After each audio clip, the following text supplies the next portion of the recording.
सो है गाइस, अगर आपको पैसे की जरूरत पड़ गई है, ऐसे में आप लोन लेने की सोच रहे हैं, तो आज के इस वीडियो में आपको बताने वाला हूं कि आप IDFC फर्स्ट बैंक से इंस्टेंट पर्सनल लोन कैसे लेंगे।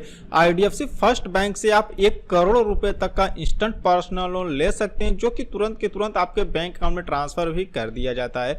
तो इस वीडियो में आपको लाइव यहाँ पर IDFC फर्स्ट बैंक से इंस्टेंट पर्सनल लोन अप्लाई करके दिखाऊंगा। तो वीडियो को बिना स्किप किए एंड तक जरूर देखिएगा। और अगर आप हमारे चैनल पर नए हैं और आपने अभी तक चैनल को सब्सक्राइब नहीं किया है तो हमारे चैनल को सब्सक्राइब कर लीजिए। हमारे चैनल पे आपको हमेशा इसी तरह की वीडियो मिलती रहती है। तो चलिए फिर वीडियो को शुरू करते हैं। IDFC first bank personal loan apply करने के लिए सबसे पहले आपको इस पेज पर आना होगा। इसका लिंक आपको वीडियो के नीचे डिस्क्रिप्शन में भी मिल जाएगा, आप वहां पर भी क्लिक कर आप यहां पर आ सकते हैं। ठीक है, यहां पर आने के बाद देखेंगे तो यहाँ पे बताया गया है कि यहाँ पे आप 1 करोड़ रुपए तक का यहाँ पे आप इंस्टेंट पर्सनल लोन ले सकते हैं।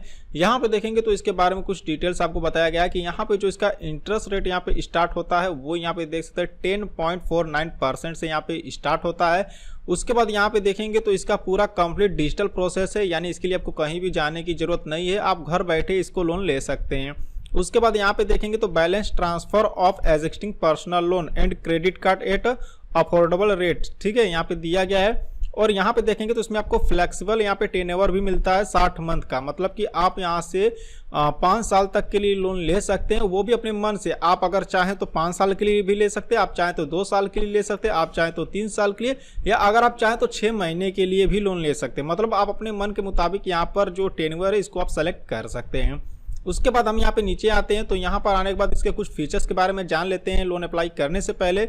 उसके बाद मैं आपको यहाँ पे लोन अप्लाई करके दिखाऊंगा। ठीक है, तो यहाँ पे देखेंगे तो यहाँ पर आपको कैलकुलेटर भी मिल जाता है, पर्सनल लोन EMI कैलकुलेटर। जैसे कि मान लीजिए अगर आप 1.5 लाख रुपए का लोन लेते हैं, ठीक है, यहाँ पे आप देख सकते हैं कम से कम 20,000 का लोन ले सकते हो, ज़्यादा से ज़्यादा 1 करोड़। तो यहाँ पे जैसे कि मान लीजिए अगर हमको 1 लाख का लोन लेना है, ठीक है, चलिए हम यहाँ पे सेलेक्ट करें। मान लीजिए यहाँ पे हमको 1,20,000 का लोन लेना है, ठीक है, तो हमने यहाँ पे 1,20,000 सेलेक्ट कर लिया। अब यहाँ पे आपको पीरियड यहाँ पे सेलेक्ट करना होगा, यानी कितने महीने के लिए लेना चाहते हैं। तो यहाँ पे आप 60 महीने के लिए ले सकते हैं और यहाँ पे 6 महीने के लिए। तो जैसे कि मान लीजिए हमको यहाँ पर 1 साल के लिए लेना है, ठीक है, तो हम यहाँ पे 12 महीने कर लिए।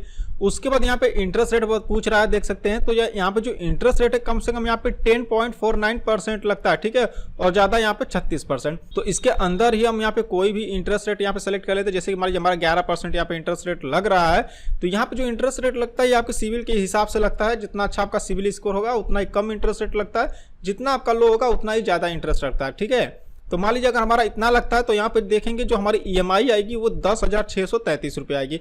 तो यहाँ से आप कैलकुलेट भी कर सकते हैं। उसके बाद इसकी एलिजिबिलिटी के बारे में बात करें तो यहाँ पे देखेंगे बताया गया कौन कौन से लोग इसको अप्लाई कर सकते हैं। तो यहाँ पे देख सकते हैं अगर आप सैलरीड है, यानी किसी कंपनी में काम करते हैं, आपको सैलरी मिलती है, तो भी आप यहाँ पे अप्लाई कर सकते हैं।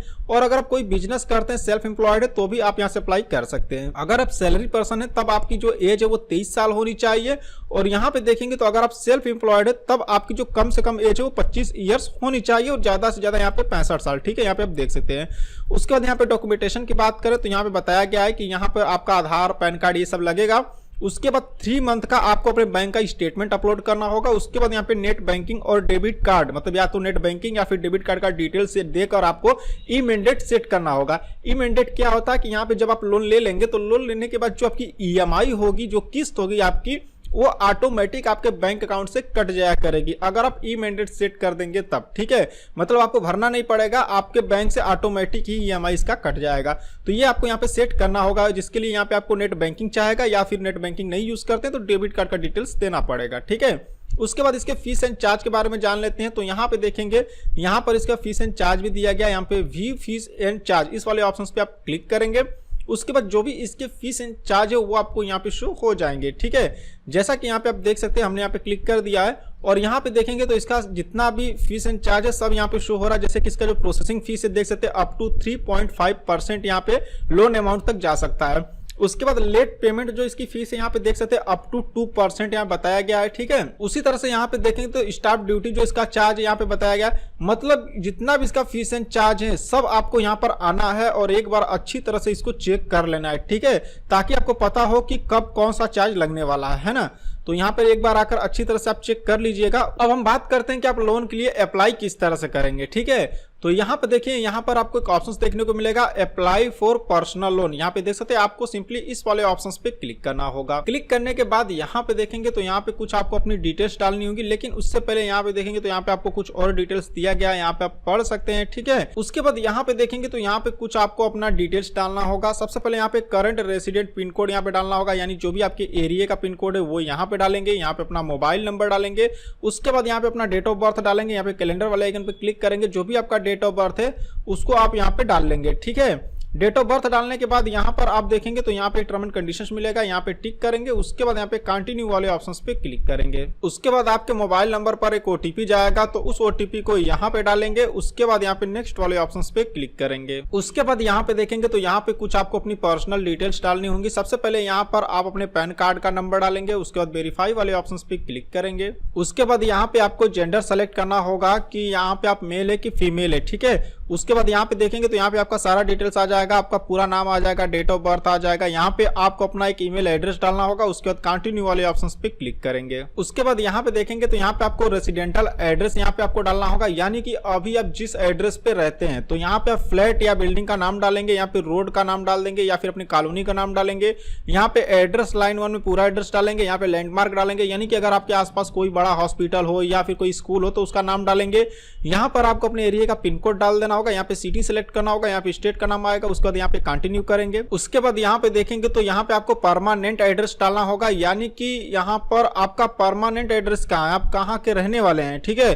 तो अभी आपने जो रेसिडेंट एड्रेस डाला, अगर वो और आपका परमानेंट एड्रेस दोनों सेम है तो आप यहाँ पे टिक करेंगे, तो ऊपर जो आपका एड्रेस है वो ऑटोमेटिक नीचे भी आ जाएगा, ठीक है। लेकिन अगर आपका कोई दूसरा एड्रेस है तो यहाँ पे अनटिक करके उसको आपको डालना पड़ेगा। तो हमारा सेम है, तो चलिए हम यहाँ पे टिक करते हैं। उसके बाद नीचे यहाँ पर कंटिन्यू वाले ऑप्शंस पे क्लिक करेंगे। कंटिन्यू के ऑप्शंस पे क्लिक करने के बाद यहाँ पे देखेंगे तो यहाँ पे आपको एम्प्लॉयमेंट टाइप यहाँ पे सेलेक्ट करना होगा, यानी कि आप सैलरीड है या सेल्फ एम्प्लॉयड है। अगर आप यहाँ पे सैलरीड है तो सबसे पहले यहाँ पे आपको अपनी कंपनी का नाम डालना होगा, जिस कंपनी में आप काम करते हैं। उसके बाद यहाँ पे इंडस्ट्री आपको यहाँ पे डालना पड़ेगा, ठीक है, जो भी आपके इंडस्ट्री का या कंपनी का नाम होगा। उसके बाद यहाँ पे सेलेक्ट अदर, यहाँ पे जो इंडस्ट्री है इसको भी यहाँ पे आप सेलेक्ट कर लेंगे, ठीक है। तो यहाँ पे सारा डिटेल्स आपको सेलेक्ट करना होगा। उसके बाद यहाँ पे ऑर्गेनाइजेशन टाइप आपको यहाँ पे सेलेक्ट करना होगा, यानी कि किस टाइप का आपका यहाँ पे कंपनी है तो उसको यहाँ पे सेलेक्ट करेंगे, ठीक है। उसके बाद यहाँ पे अगर आपको यहाँ पे जहां पर आप काम करते हैं वहां का जो ईमेल आईडी ऑफिस का वो आपको यहाँ पे डालना पड़ेगा। अगर नहीं है तो नीचे यहाँ पे देखेंगे तो दिया है don't have official email ID, आप यहाँ पे टिक कर देंगे, ठीक है। उसके बाद यहाँ पे अपनी मंथली सैलरी डालेंगे, यानी कि आप महीने में कितना कमाते हैं। उसके बाद कंफर्म करेंगे।